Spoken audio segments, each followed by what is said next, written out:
আজ সন্ধ্যায় যখন বাড়ি ফিরবেন একটা কাজ করবেন।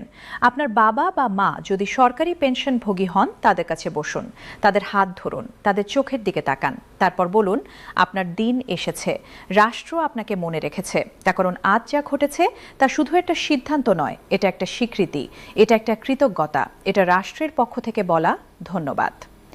বিকেল ৩টা ৪৫ মন্ত্রিপরিষদ বিভাগের সম্মেলন কক্ষে জাতীয় পে কমিশনের চূড়ান্ত সভা শেষ হয়েছে।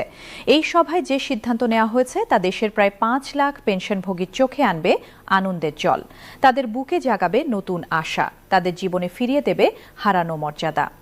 নবম জাতীয় পে স্কেল এবার শুধু চাকরিজীবীদের জন্য নয়, যারা অবসরে গেছেন, যারা পেনশনে জীবন কাটাচ্ছেন, যারা প্রতিদিন বার্ধক্যের সাথে লড়াই করছেন, তাদের জন্য এসেছে এমন সংস্কার যা আগে কখনো আসেনি।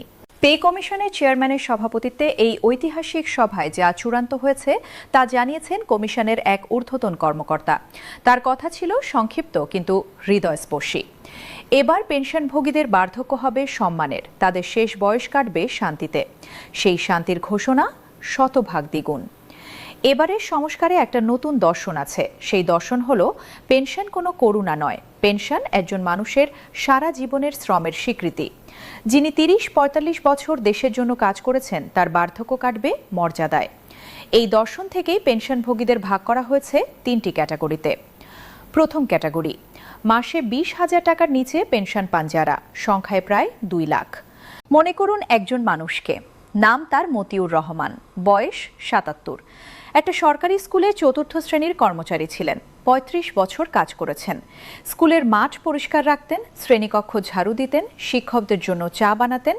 ছাত্রছাত্রীরা যখন খেলতো তখন তিনি পাশে দাঁড়িয়ে থাকতেন, কেউ পড়ে গেলে তুলে দিতেন, কেউ হাত কেটে ফেললে ব্যান্ডেজ করে দিতেন। কত শিশু তার স্নেহে বড় হয়েছে, অবসরে গেছেন নিঃশব্দে। স্কুলের প্রধান শিক্ষক একটা সার্টিফিকেট দিয়েছিলেন, ধন্যবাদ জানিয়েছিলেন। তিনি বাড়ি ফিরে সার্টিফিকেটটা দেয়ালে টাঙিয়েছিলেন। এখন পান ১০,০০০ টাকা পেনশন। প্রতিদিন সকালে মতিউর রহমান বাজারে যান, সবজির দোকানে দাঁড়ান, দাম জিজ্ঞেস করেন, হিসাব করেন, আজ কি কিনবেন, টমেটো কিনবেন নাকি আলু। দুটো একসাথে কেনার সামর্থ্য নেই, একটা বেছে নেন, বাড়ি ফেরেন, স্ত্রীকে দেন। স্ত্রী কিছু বলেন না, কিন্তু তার চোখে হতাশা দেখেন মতিউর রহমান। সেই হতাশা তাকে ভেতরে ভেতরে কুড়ে কুড়ে খায়। এই মতিউর রহমানের মতো ২ লাখ মানুষ আছেন এই দেশে। পে কমিশন এদের খুঁজে পেয়েছে, এদের কষ্ট অনুভব করেছে এবং ঘোষণা করেছে এই ক্যাটাগরির সবার পেনশন হবে শতভাগ দ্বিগুণ। মতিউর রহমান পাবেন ২০,০০০ টাকা। তিনি বাজারে যাবেন, টমেটোও কিনবেন, আলুও কিনবেন, স্ত্রীকে দেবেন। স্ত্রীর চোখে দেখবেন খুশি, সেই খুশি দেখে তার বুক ভরে যাবে। এই ছোট্ট মুহূর্তটাই তার জীবনের সবচেয়ে বড় পাওয়া। দ্বিতীয় ক্যাটাগরি, মাসে ২০ থেকে ৪০,০০০ টাকা পেনশন পান যারা, প্রায় ২,৫০,০০০ মানুষ। শিক্ষক, সহকারী কর্মকর্তা, দপ্তর সহায়ক, তাদের জন্য ৭৫% বৃদ্ধি।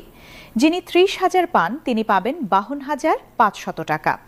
আরেকজনের কথা বলি, সালমা খাতুন উচ্চ বিদ্যালয়ের শিক্ষিকা ছিলেন, ইংরেজি পড়াতেন, ৩৯ বছর পড়িয়েছেন। কত শত ছেলে মেয়ে তার হাতে গড়া। তারা এখন দেশের বিভিন্ন প্রান্তে, কেউ বিদেশে। মাঝে মাঝে কেউ কেউ ফোন করে বলে, ম্যাম আপনার কথা মনে পড়ে। সালমা খাতুন খুশি হন, কিন্তু ফোন রেখে আবার একা হয়ে যান। তিনি পান ২৫,০০০ টাকা পেনশন। এই টাকায় চলে কোনো মতে, কিন্তু স্বস্তিতে নয়।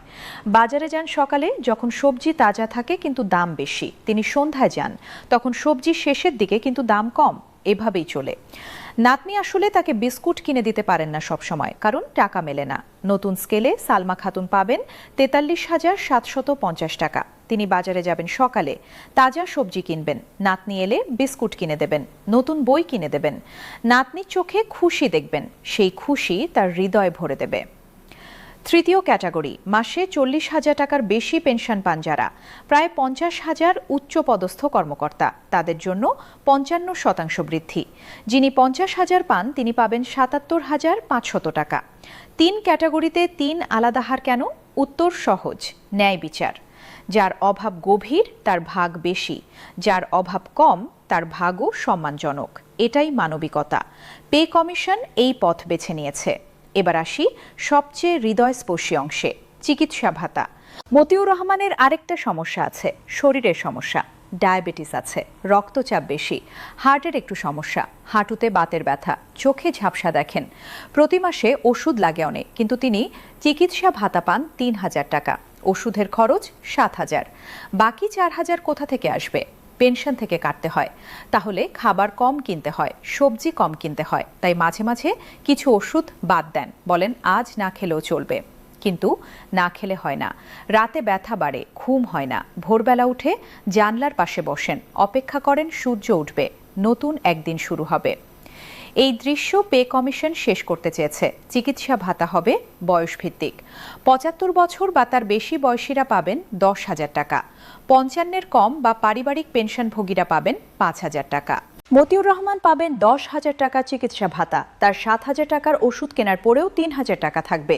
তাকে আর কোনো ওষুধ বাদ দিতে হবে না, সব ওষুধ নিয়মিত খেতে পারবেন, ব্যথা কমবে, রাতে ঘুম হবে, সকালে উঠে জানালার পাশে বসবেন। কিন্তু এবার অপেক্ষা করবেন না, দেখবেন সূর্য উঠছে আর ভাববেন আজ ভালো দিন, আজ আমি ভালো আছি।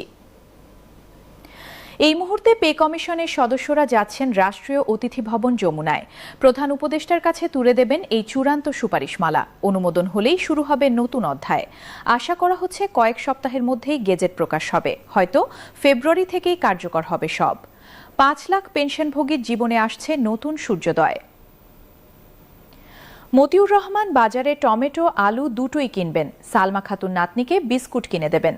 লাখো মানুষ রাতে শান্তিতে ঘুমাবেন, সকালে খুশি মনে উঠবেন। আর এটাই তো একটা সভ্য রাষ্ট্রের লক্ষণ, যে রাষ্ট্র তার সেবকদের মনে রাখে, যে রাষ্ট্র তার বৃদ্ধদের সম্মান করে, যে রাষ্ট্র বলে তোমরা আমার জন্য কাজ করেছো, এখন আমি তোমাদের পাশে আছি। আজকের এই সিদ্ধান্ত সেই রাষ্ট্রের দিকে একটা বড় পদক্ষেপ, একটা মানবিক রাষ্ট্রের দিকে, একটা কৃতজ্ঞ রাষ্ট্রের দিকে।